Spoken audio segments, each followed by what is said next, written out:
आज से शीतकालीन नवरात्रा शुरू होने जा रहा है।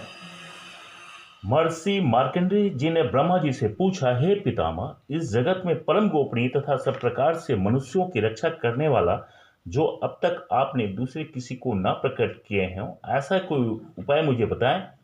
ब्रह्मा जी बोले, हे महामुने, ऐसा उपाय तो देवी का कवच ही है जो सबसे गोपनीय, पवित्र तथा संपूर्ण प्राणियों का उपकार करने वाला है। हे विप्र, से सुनिए, दुर्गा जी की 9 मूर्तियां हैं जिन्हें नव दुर्गा कहते हैं। प्रथम शैलपुत्री, दूसरा ब्रह्मचारिणी, तीसरा चंद्रघंटा, चौथा कुसमांडा, पांचवा स्कंद माता, छठी रूप को कात्यायनी कहते हैं, सातवीं कालरात्रि, आठवीं महागौरी के नाम से प्रसिद्ध हैं, 9वीं मूर्ति का नाम सिद्धिदात्री है। ये सभी नाम जगत पिता ब्रह्मा जी द्वारा प्रतिपादित हुए हैं। आज माता शैलपुत्री के आगमन के उपलक्ष्य में लोगों ने व्रत रखा है। माता के इस व्रत के पीछे एक कथा है जिसे मैं दुर्गा माता के आदेश पर आप लोगों के समक्ष रखने जा रहा हूं।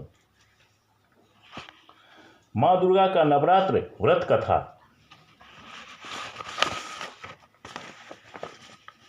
वैसे तो दुर्गा पूजन के लिए कोई भी दिन शुभ और उपयुक्त होता है, परंतु प्रत्येक अष्टमी अथवा प्रत्येक शुक्रवार चैत्र, आषाढ़, आश्विन और आश्विन मास के शुक्ल पक्ष में 9 दिनों तक भगवती दुर्गा की आराधना की जाती है। संयोग से इन्हीं शारदीय बोधन नवरात्र में भगवान श्री राम की आराधना भी होती है। नवरात्र के संबंध में पौराणिक कथाओं के अतिरिक्त निम्नलिखित कथा भी प्रचलित है। देवताओं के गुरु बृहस्पति ने एक बार ब्रह्मा जी से पूछा, हे ब्रह्मा जी, आप सभी शास्त्रों को जानने वाले हैं, आप कृपा करके बताएं कि मां भगवती की प्रसन्नता के लिए किया जाने वाला नवरात्र व्रत क्यों किया जाता है, इस व्रत को पहले किसने किया और इस व्रत का फल क्या है। श्री ब्रह्मा जी ने कहा, हे देवगुरु, आपने जगत के कल्याण के लिए यह अच्छा प्रश्न किया है। प्रत्येक वर्ष चैत्र, आषाढ़, आश्विन और माघ मास के शुक्ल पक्ष को नवरात्र व्रत किए जाते हैं। इन चारों में भी चैत्र और आश्विन मास के नवरात्र प्रमुख माने गए हैं। इन नवरात्रों में व्रत करने वालों की सभी मनोकामनाएं पूर्ण होती है। माँ भगवती की कृपा से व्रत, पूजन और कथा श्रवण के साथ दान पुण्य करने वाला मोक्ष का अधिकारी बनता है। नवरात्र व्रत करने वाला धन, विद्या, पुत्र आदि प्राप्त करता है। इस व्रत को न करने वाला मनुष्य उत्तम धन से रहित होकर भी पृथ्वी पर सम्मान नहीं पाता। यदि इस व्रत को करने वाला मनुष्य पूरे दिन का उपवास न कर सके तो एक समय भोजन कर ले और उस दिन बांधवों सहित नवरात्र कथा का श्रवण करे। हे बृहस्पति, जिसने पहले इस महाव्रत को किया उसका पवित्र इतिहास मैं तुम्हें सुनाता हूँ। इस प्रकार ब्रह्मा जी का वचन सुनकर गुरु बृहस्पति बोले, इस कल्याणकारी व्रत के इतिहास को मैं सावधान होकर सुन रहा हूँ, कृपा सविस्तार कहें। ब्रह्मा जी बोले, पीठत नामक मनोहर नगर में सुनाथ नाम का एक ब्राह्मण रहता था। वह भगवती दुर्गा का परम भक्त था। उसके परिवार में सुमति नाम की एक अत्यंत सुंदर पुत्री पैदा हुई। वह कन्या अपने पिता के घर में शुक्ल पक्ष की चंद्रकला के समान बढ़ने लगी। उसका पिता प्रतिदिन दुर्गा की पूजा और होम करता था। कन्या भी नियम से पूजा में उपस्थित होती थी। एक दिन सुमति अपनी सखियों के साथ खेल में लग गई और भगवती के पूजन में देर से उपस्थित हुई। ब्राह्मण ने समझा कि उसकी पुत्री की पूजा में रुचि नहीं है। वह अपना बनाव श्रृंगार ही जरूरी समझती है।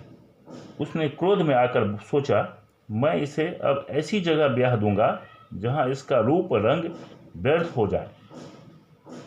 यह सोचकर ब्राह्मण ने कहा, बेटी, तू मेरा कहा नहीं सुनती है, तेरा बहुत बुरा होगा। पुत्री ने बड़ी विनम्रता से कहा, पिताजी, माँ मेरी रक्षक है, भाग्य का लिखा मिटता नहीं। पुत्री का यह बात सुनकर पिता को क्रोध आया और पुत्री से कहने लगा, पुत्री, तूने भगवती का पूजन नहीं किया, अब मैं कुष्ठी और दरिद्री के साथ तेरा विवाह करूंगा। इस प्रकार कुपित पिता का वचन सुनकर सुमति को बड़ा दुख हुआ। वह बोली, पिताजी, मैं आपकी कन्या हूँ, सब तरह से आपके अधीन हूँ, जहाँ आपकी इच्छा हो वहाँ विवाह कर सकते हैं, होगा वही जो मेरे भाग्य में लिखा है। मेरा तो इस पर पूर्ण विश्वास है। मनुष्य अनेक मनोरथों का चिंतन करता है, पर होता वही है जो विधाता ने भाग्य में लिखा है। अपनी कन्या के ऐसे निर्भीक वचन सुनकर ब्राह्मण को और अधिक क्रोध आया। उसने अपनी कन्या का विवाह एक कुष्ठी के साथ कर दिया और बोला, देखता हूँ कि भाग्य के भरोसे रहकर अब तू क्या करेगी। इस प्रकार पिता के कठोर व्यवहार को देख सुमति अपने पति के साथ वन में चली गई। इस भयावह वन में सुमति और उसके पति ने रात कष्ट में बिताई। सारी रात वह दंपति भगवती का ध्यान करता रहा। माँ बड़ी दयालु है। सुमति का दुख देख द्रवित होकर भगवती प्रकट हो गई। वह सुमति से कहने लगी, हे पुत्री, मैं तुम पर प्रसन्न हूँ, तुम जो चाहो वरदान मांग सकती हो। मैं प्रसन्न होने पर वन वांछित फल देने वाले हूँ। इस प्रकार भगवती दुर्गा का वचन सुन सुमति ने पूछा, आप कौन हैं जो मुझ पर प्रसन्न हुई? यह सब मुझसे कहें और अपनी कृपा दृष्टि से मुझ दीन दासी को कृतार्थ करें।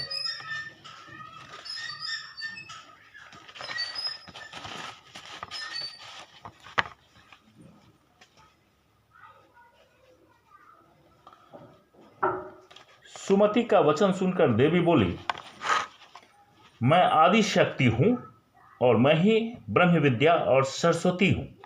मैं प्रसन्न होने पर प्राणियों का दुख दूर कर उनको सुख प्रदान करती हूँ। सुमति माँ के चरणों में गिर गई। उसने हाथ जोड़कर पूछा, हे माँ, किन कारणों से मेरी यह दुर्गति हुई? इस जन्म में तो मैंने कोई पाप नहीं किया। आप कृपा कर मेरे पूर्व जन्म के बारे में बताएं। भगवती ने कहा, मैं तुम्हें तुम्हारे पूर्व जन्म का वृतांत सुनाती हूँ।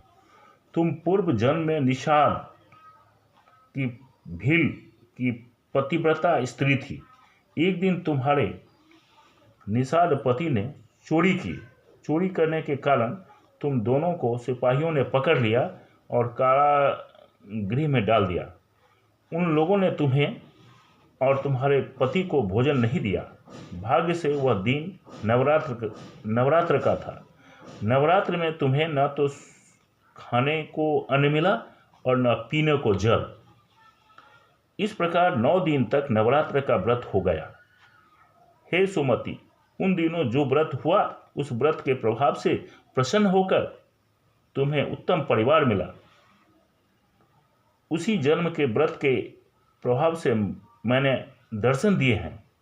अब तुम्हें मनवांछित वस्तु मिल रही है। तुम्हारी जो इच्छा हो सो मांगो। माँ दुर्गा के इस प्रकार के वचन सुन सुमति बोली, अगर आप मुझ पर प्रसन्न हैं तो हे माँ, कृपया मेरे पति का कोढ़ दूर कर दें। देवी बोली, उन दिनों जो तुमने व्रत किए उस व्रत के मात्र 1 दिन के पुण्य को अपने पति के कोढ़ को ठीक करने के लिए अर्पण करो। मेरे प्रभाव से तुम्हारा पति कोढ़ से रहित हो जाएगा। माँ दुर्गा की महिमा अपरंपार है। किसी भी जन्म में किया गया पुण्य, उनका नाम स्मरण, व्रत आदि भक्त को मनचाहा वरदान देता है। श्री ब्रह्मा जी ने कहा, देवी के वचन सुनकर सुमति बहुत प्रसन्न हुई। अपने पति को निरोग करने की इच्छा से माँ दुर्गा को प्रणाम कर बोली, माँ, तुम मुझ पर कृपा करो और अपने पूजन का फल देकर मेरे पति को निरोग कर दो। तत्क्षण ही सुमति के पति का शरीर भगवती दुर्गा की कृपा से कांति मुक्त हो गया। पति की मनोहर देह को देख सुमति माँ दुर्गा की स्तुति करने लगी। उसने कहा, हे दुर्गे, आप दुर्गति को दूर करने वाली, तीनों लोकों का संताप हरने वाली, समस्त दुखों को दूर करने वाली, रोगी मनुष्य को निरोग करने वाली, प्रसन्न होने पर मनवांछित वस्तु देने वाली और दुष्टों का नाश करने वाली हैं। सारे जगत की आप ही माता और पिता हैं। हे अम्बे, मेरे छोटे से अपराध पर पिता ने एक पुष्टि के साथ मेरा विवाह किया था।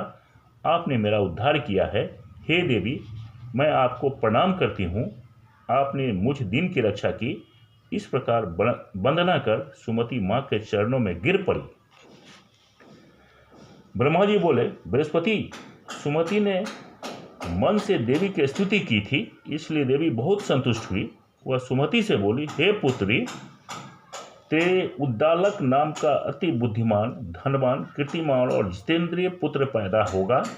ऐसा कहकर देवी उससे फिर कहने लगी, हे पुत्री, और भी कुछ तेरी इच्छा हो तो मांग सकती है। भगवती दुर्गा के वचन सुनकर सुमति बोली, हे दुर्गे, अगर आप मुझ पर प्रसन्न हैं तो कृपा कर मुझे नवरात्र व्रत विधि बताइए। हे दयावती, जिस विधि से नवरात्र व्रत करने से आप प्रसन्न होती हैं, उस विधि और उसके फल का विस्तार से वर्णन करें। सुमति के वचन सुनकर देवी बोली, हे पुत्री, मैं तुम्हारे लिए संपूर्ण पापों को दूर करने वाली नवरात्र व्रत विधि बताती हूँ, जिससे मनुष्य पापों से छूटकर मोक्ष की प्राप्ति करता है। आश्विन मास के शुक्ल पक्ष की प्रतिपदा से लेकर 9 दिन तक विधि पूर्वक व्रत करें। यदि दिन भर व्रत न कर सकें तो एक समय भोजन करें। योग्य ब्राह्मण से पूछकर घट कलश की स्थापना करें और वाटिका बनाकर उसको प्रतिदिन जल से सींचें। महाकाली, महालक्ष्मी और महासरस्वती की मूर्तियां बनाकर नित्य विधि विधान सहित पूजा करें और अर्घ्य दें। बिजोड़े के फूल से अर्घ्य देने से रूप की प्राप्ति होती है। जायफल से कीर्ति और दाग से कार्य की सिद्धि होती है। आवल से सुख और केले से आभूषण की प्राप्ति होती है। इस प्रकार फलों के अर्घ्य देकर तथापि हवन करें। स्वर्ण, घी, गेहूं, जौ, तिल, बिलपत्र, नारियल, दाख और कदम्ब से हवन करें। गेहूं से होम करने से लक्ष्मी की प्राप्ति होती है। क्षीर से परिवार वृद्धि, चंपा के पुष्पों से धन और सुख की प्राप्ति होती है। आंवले से कीर्ति और केले से पुत्र होता है।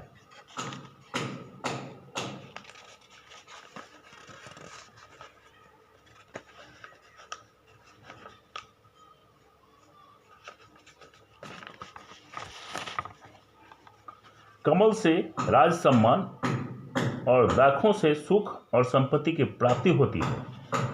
स्वर्ण, घी, नारियल, शहद, जौ और तिल, इनसे तथा फलों से होम करने से मन वांछित वस्तु की प्राप्ति होती है।